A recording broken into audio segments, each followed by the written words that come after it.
बंद मुट्ठी खुली मुट्ठी। एक व्यक्ति के दो पुत्र थे। दोनों का स्वभाव एक दूसरे के विपरीत था। एक बहुत कंजूस था तो दूसरा फिजूल खर्च। पिता उनके इस स्वभाव से परेशान था। उसने कई बार उनको समझाया, लेकिन उन्होंने अपना स्वभाव नहीं बदला। एक दिन पिता को पता चला कि उनके गांव में एक सिद्ध महात्मा पधारे हैं। वह उनके पास इस आस में पहुंच गया कि शायद वो उसके पुत्रों को समझा सके।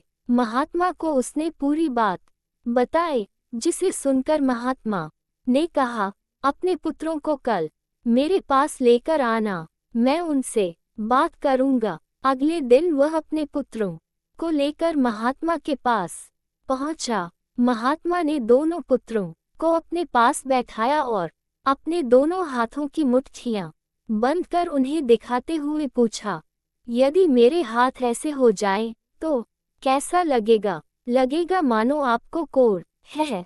दोनों पुत्रों ने एक साथ उत्तर दिया। उसके बाद महात्मा ने अपनी मुट्ठी खोल ली, फिर अपनी दोनों हथेली फैलाकर उन्हें दिखाते हुए प्रश्न किया, यदि मेरे हाथ ऐसे हो जाएं, तो बताओ कैसा लगेगा? अब भी लगेगा कि आपको कोढ़ है? दोनों पुत्रों ने उत्तर दिया। उत्तर सुनकर महात्मा गंभीर हो गए और उन्हें समझाने लगे, पुत्रों, विस्मयादिबोधक चिन्ह अपनी मुट्ठी सदा बंद रखना या सदा खुली रखना एक तरह का कोढ़ ही है। यदि मुट्ठी सदा बंद रखोगे तो धनवान होते हुए भी निर्धन ही रहोगे, और यदि अपनी मुट्ठी सदा खुली रखोगे तो फिर चाहे कितने भी धनवान क्यों ना हो, निर्धन होते देर नहीं लगेगी।